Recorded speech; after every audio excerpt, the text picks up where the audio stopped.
खोज के लिए आगे पहुंचे हैं पंपापुर के लिए। वहां पर कौन रहते हैं? श्री सुग्रीव जी।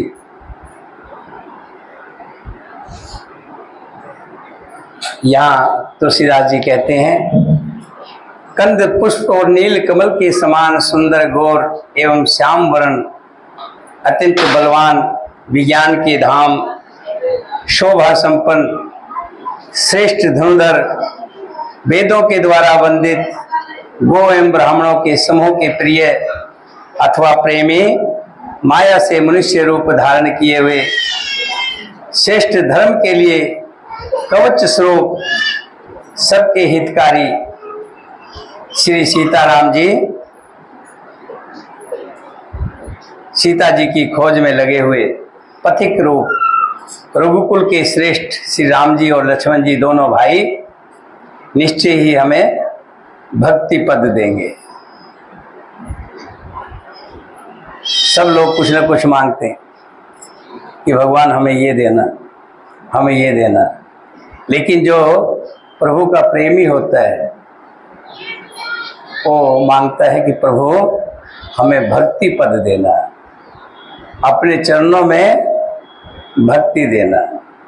आपकी कथा में, आपके नाम में और आपके सुंदर दर्शनों में मेरा दिन प्रतिदिन विकास होता रहे, बढ़ता रहे, कम ना हो, ऐसा मांगते हैं भक्तजन। तुलसीदास जी कहते हैं, मोक्ति जन्म मह जान ज्ञान खान अज्ञानी कर, जह बस शंभ भवानी सो काशी से अकस। जहाँ शिव जी पार्वती बसते हैं उस काशी को मुक्ति की जन्मभूमि, ज्ञान की खान और पापों का नाश करने वाली जानकर उसका सेवन क्यों ना किया जाए। जिस भीषण हलाहल विष से सब देवतागण जल रहे थे, जिन्होंने स्वयं पान कर लिया, रे मन तू उस शंकर जी को क्यों नहीं भजता, उसके समान कृपालु और कौन है। गोस्वामी तुलसीदास जी कह रहे हैं, श्री राम जी को जो भजता है वो शंकर जी को जरूर भजता है। ध्यान रखिए, जो शंकर जी को भजता है वो श्री राम जी को जरूर भजता है। और यहाँ श्री राम जी ने ये और कहा है कि जो मुझे भजता है और शंकर जी को नहीं भजता, मुझे वो अच्छा नहीं लगता, वो प्रिय नहीं है। मुझे वो प्रिय है जो शंकर जी को भजता है। और ऐसे ही शंकर जी कहते हैं कि मुझे वो प्यारा है जो राम जी को भजता है, कि स्वयं शंकर जी राम जी को भजते हैं। आगे चले बहुर रघुराया, ऋषि मुख पर्वत नियराया, तह रहे सचिव सहित सुग्रीवा, आवत देख अतुल बल शिवा। श्री राम जी लक्ष्मण जी आगे चले हैं। आगे ऋषि मुख, इसका नाम है ऋषि मुख, पूरा नाम इसका अगर कहा जाए तो री की मात्रा से और आधा से और ये ऋषि मुख। ऋषि मुख पर्वत मैंने कहीं पढ़ा था, इसका नाम ऋषि मुख क्यों रखा गया है, क्यों कहते हैं ऋषि मुख पर्वत।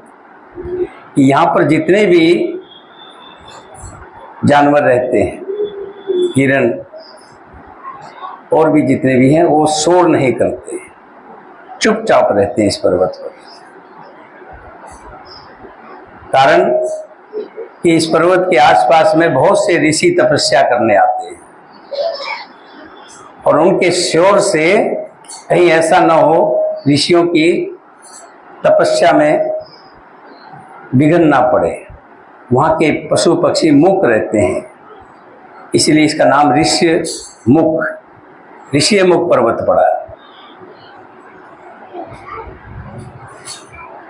वहाँ पर मंत्रियों सहित सुग्रीव रहते थे, जो अतुलनीय बल की सीमा श्री रामचंद्र जी और लक्ष्मण जी को आते हुए देखकर, उस पर्वत की एक खास वो थी कि जो उसके शिखर पर बैठकर खड़े होकर के देखा जाए तो नीचे का पूरा हाल दिखाई देता था कि कौन खड़ा है नीचे, छोटा है, बड़ा है, बलवान है, कैसा है। और ये तो आपको पता है कि सुग्रीव वहां पर क्यों रह रहे हैं। ये सुग्रीव अपने भाई बाली के डर से जान बचा करके इस पर्वत पर आए थे। इस पर्वत पर बाली को श्राप है कि बाली अगर इस पर्वत पर आएगा तो उसका सिर फट करके टुकड़े टुकड़े हो जाएगा। इसलिए अपने आप को सेफ समझा कि यहाँ पर बाली नहीं आएगा, और बाली नहीं आएगा तो मुझे डरने की जरूरत नहीं है, यहाँ मैं सेफ हूँ, मुझे कोई जान का खतरा नहीं है। लेकिन सुग्रीव ने नीचे देखा, एक नहीं दो हैं, और दोनों बहुत बलवान हैं। हाथ डाल से पता लग जाता है व्यक्ति का कि वो कमजोर हैं कि बलवान हैं। बहुत बलवान है। अरे साथ में धनुष भी डाला हुआ है, धनुष्मान। हो सकता है बाली श्राप की वजह से खुद ना आया हो और मुझे मारने के लिए इनको भेज दिया हो। बड़े डर रहे हैं, धुक धुक कर रहा है। अति सभीत कह सुन हनुमाना, पुरुष जुगल बल रूप निधाना। धर बटु रूप देखते जाई, कहस जान जिय सैन बुझाई। हनुमान जी को बुलाया, हनुमान जी इधर आइए, यहाँ आइए, यहाँ आइए। पास में बुलाया हनुमान जी। हे हनुमान, सुनो, ये दोनों पुरुष बल और रूप से निधान हैं, बलशाली हैं। तुम ब्राह्मण का रूप बना करके जाओ और इनका पता लगाओ ये किस उद्देश्य से यहां आए हैं, यहां आने का क्या उद्देश्य है। और ध्यान रखना, मैं ऊपर से तुम्हें जब तक ताकता रहूंगा, कब तक? जब तक तुम मुझे इशारे से बता ना दो। आवाज मत मारना, आवाज से मत बताना कि आवाज से कहोगे भाग जाओ तो मेरे पीछे आ जाएंगे। इशारे से। हनुमान जी कहने लगे, हे राजन, सुग्रीव राजा है वहां का, बंदरों का राजा, कपियों का राजा, कपिराज। हे राजन, मैं इशारा क्या करूंगा, मुझे इशारा तो बता दीजिए। ये कुछ नहीं करना है, खाली ऐसे मेरी तरफ देखना, मैं ताकता रहूंगा। अगर वो कहें कि भी मुझे मारने के लिए किसी ऐसी उससे आए हैं तो थोड़ा सा ऐसे इशारा कर देना, तो मैं भाग करके अपनी जान बचा लूंगा, फिर उनके हाथ में नहीं आऊंगा। पठे बाल होय मन मेला, भागऊं तुरंत तजऊं यह सेला। अगर वो बाली के भेजे हुए हो तो तुरंत मुझे इशारा कर देना और मैं यहां से भाग जाऊंगा और इस पर्वत को छोड़ दूंगा। मेरे हनुमान जी ब्राह्मण का रूप बना करके वहां पर गए। कहां पर? जहां श्री राम जी और लक्ष्मण जी। प्रणाम हुई है।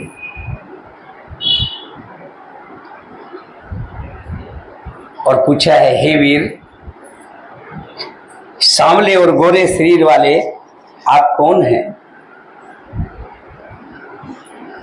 जो क्षत्रिय के रूप में वन में फिर रहे हैं? आपका हाथ में जो धनुष और बाण है, इससे पता लग रहा है कि आप क्षत्रिय हैं। और आपकी जटाजुट और गलों में वनमाला देख करके लगता है कि आप कोई मुनि का रूप धारण किए हैं। इससे मुझे असमंजस हो रहा है कि आप हैं कौन और किस कारण से वन में विचर रहे हैं। क्योंकि श्री हनुमान जी ने देख लिया क्या कि ये साधारण व्यक्ति नहीं है कोई। अब आप कहेंगे कि हनुमान जी को क्या पहचान है, ये साधारण है या नहीं है। जिस समय हनुमान जी की और राम जी की ये मुलाकात हो रही है, पता है कौन सा महीना था? कौन सा महीना था?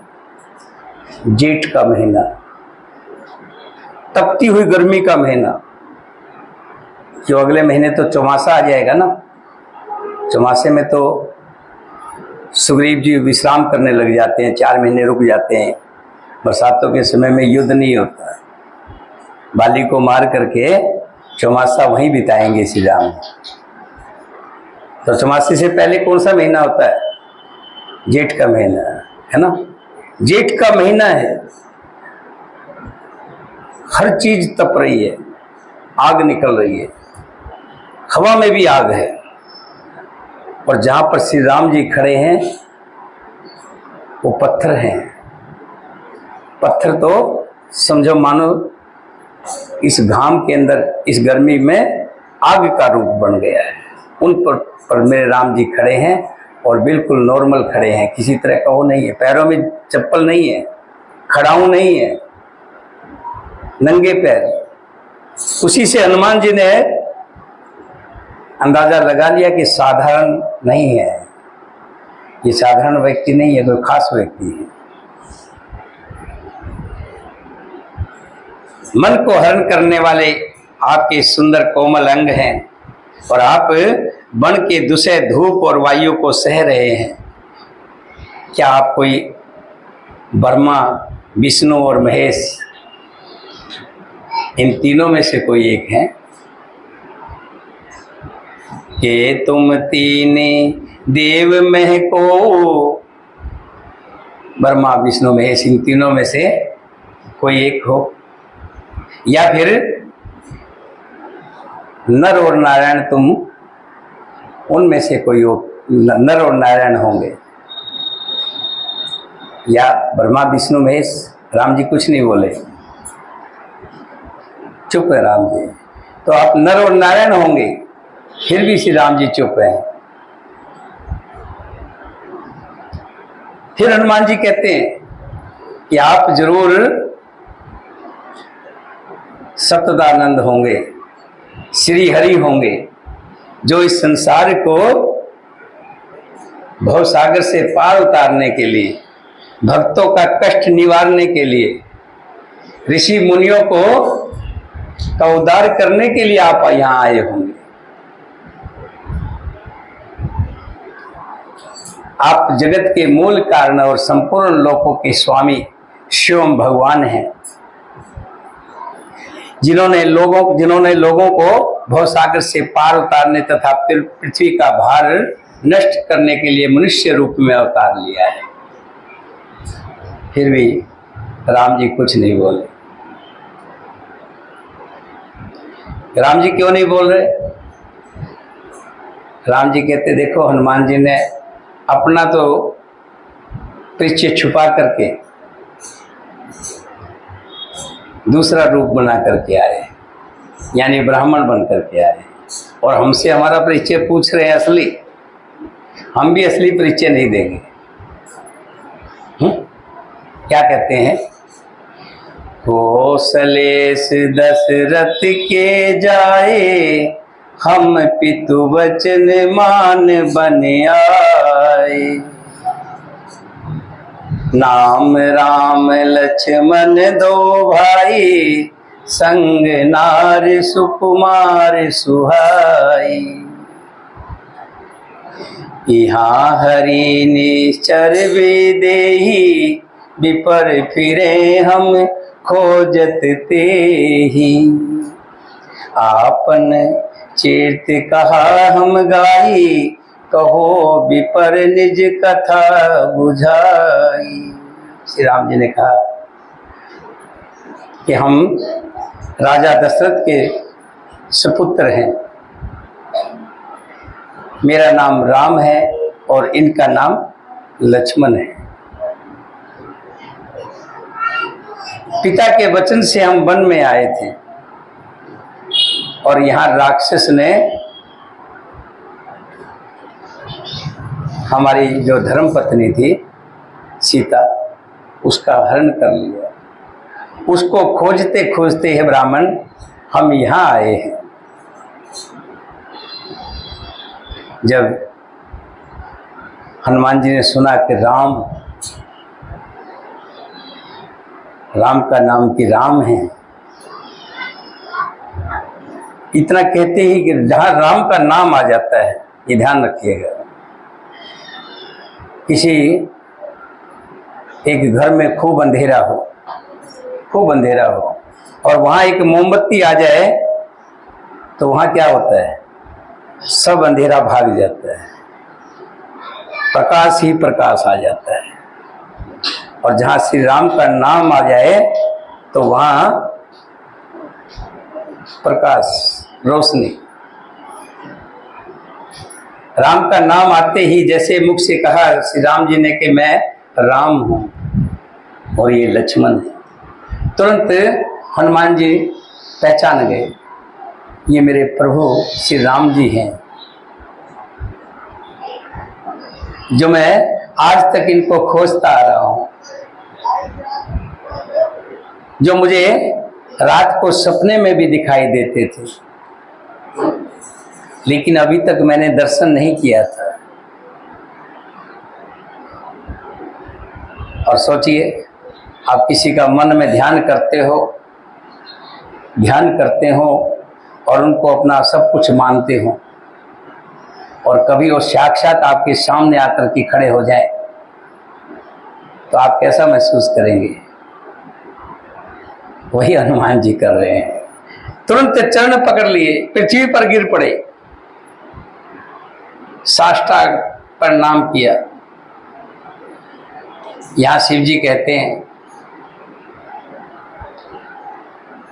हे पार्वती, वो सुख का वर्णन नहीं किया जा सकता। अब आप कहेंगे वर्णन क्यों नहीं किया जा सकता है? भाई,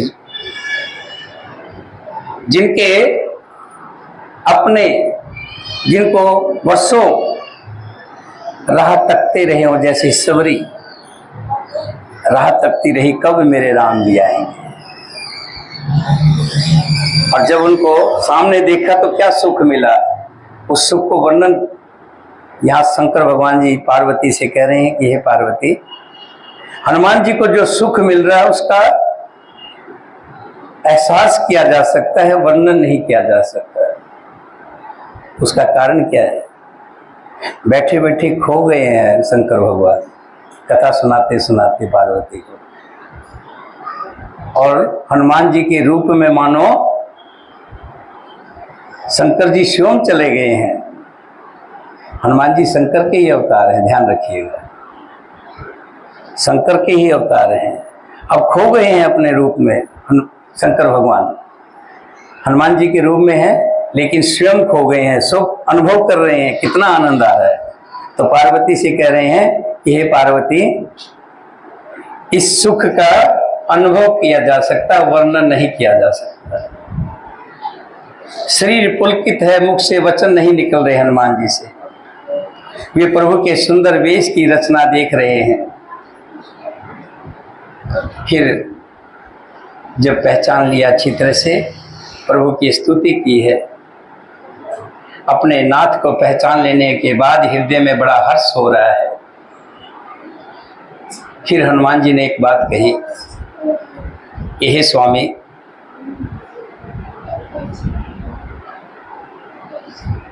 मैंने देखिए यहाँ पर श्री राम जी के पास हनुमान जी ब्राह्मण के वेश में गए हैं, यानी कपट के वेश में, माया का वेश बना करके, छुपा करके इसके सामने गए हैं, मायापति के सामने, जिनके इशारे से माया नाचती है। माया पूरे संसार को नचा रही है, लेकिन श्री राम के इशारे से माया नाचती है, भगवान के इशारे से। भगवान जी ने जब देखा था कि हनुमान है, तो देखो लक्ष्मण, हनुमान राम जी तो पहचान गए थे, लेकिन कहा कुछ नहीं था कि भगवान के सामने किसी की माया चलती नहीं ना। कोई छुपा करके अपने आप को दिखाए कि मैं जो हूं वो हूं नहीं, मैं बड़ा पाक छाप बन करके गद्दी पर बैठ जाऊं और लग जाऊं कथा सुनाने, कथा वर्णन करने, ज्ञान की बातें सुनाने लग जाऊं, और भगवान से छुपा करके अपनी गंदगी को अंदर। लेकिन भगवान से नहीं छुपा सकता ना कोई। बहुत से लोग बहुत तरह का स्वांग रचते हैं, इसलिए माया कमाने के लिए ये माया इकट्ठी कर रहे हैं, बहुत तरह तरह के स्वांग रचते हैं। लेकिन मायापति जानते हैं कि मायापति के आगे स्वांग नहीं चलेगा, और कब तक चलेगा? ज्यादा दिन नहीं चलता।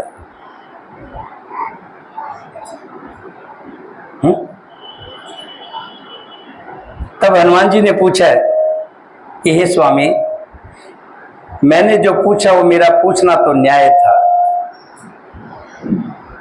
न्याय मतलब मैं जो पूछा कि आप कौन हैं और कहां से आए हैं, ये मैंने पूछा क्योंकि मैं जाति से वानर हूं,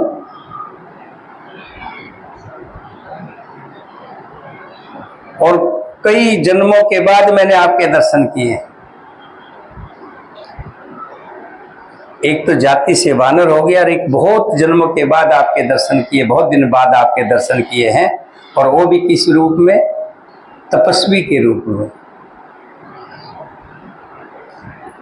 मेरी वानरी बुद्धि, इससे मैं तो आपको पहचान ना सका,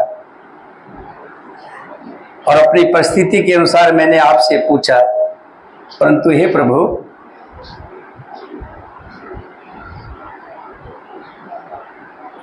आप मनुष्य की तरह पूछ रहे हैं, मुझसे पूछ रहे हैं कि आप कौन हैं। मेरा पूछना तो कहीं तक संभव था कि मैं, लेकिन आप मुझसे पूछ रहे हैं प्रभु। तब माया बस फिरऊं भुलाना, ताते मैं नहीं प्रभु पहचाना। मैं तो आपको माया के बस भूला फिरता हूं, इसी से मैंने अपने स्वामी आपको नहीं पहचाना। एक तो मैं यूं ही मंद हूं, दूसरे मोह के वश में हूं, तीसरे हृदय का कुटिल और अज्ञानी हूं। फिर हे दीन बंधु भगवान, प्रभु आपने मुझे भुला दिया। यद्यपि नाथ बहु अवगुण मोरे, सेवक प्रभु परे जन भोरे। नाथ जीव तब माया मोह, सो निस्तरे तुम्हारे ही छोह। ये नाथ, यद्यपि मुझ में बहुत से अवगुण हैं, लेकिन प्रभु तथापि सेवक स्वामी की विस्मृति ना पड़े, ये स्वामी का फर्ज बनता है, सेवक को कभी ना भूले। कहते हैं ना, आपने भजन सुना, माता के जागरण तो चल रहे हैं नवरात्रे, पूत कपूत सुने पर मात सुनी न कमाता। सेवक एक बार के लिए स्वामी को भूल जाए, ये रीत है प्रभु कि स्वामी सेवक को ना भूले। अगर स्वामी ने सेवक को भूल गए, छोड़ दिया, तो सेवक तो भवसागर में डूब जाएगा, निकल नहीं पाएगा। भवसागर से पार तो स्वामी ही कराएंगे। सेवक का स्वामी के बगैर और कोई नहीं होता। हे नाथ, जीव आपकी माया से मोहित है, वो आप ही की कृपा से निस्तार पा सकता है, मुक्ति पा सकता है। उस पर हे रघुवीर, मैं आपकी दुहाई शपथ करके कहता हूं कि मैं भजन साधन कुछ नहीं जानता। हनुमान जी ने तो यहाँ तक कहा, प्रातः काल जो हमारा नाम ले लेता है उसको सारा दिन आहार नहीं मिलता। यानी उस जाति को, जिस जाति में मैं आया हूँ, अपने लिए नहीं कहा, वानर जाति को कहा कि मैं ऐसे वानर जाति से हूँ। सेवक स्वामी के और पुत्र माता के भरोसे निश्चिंत रहता है।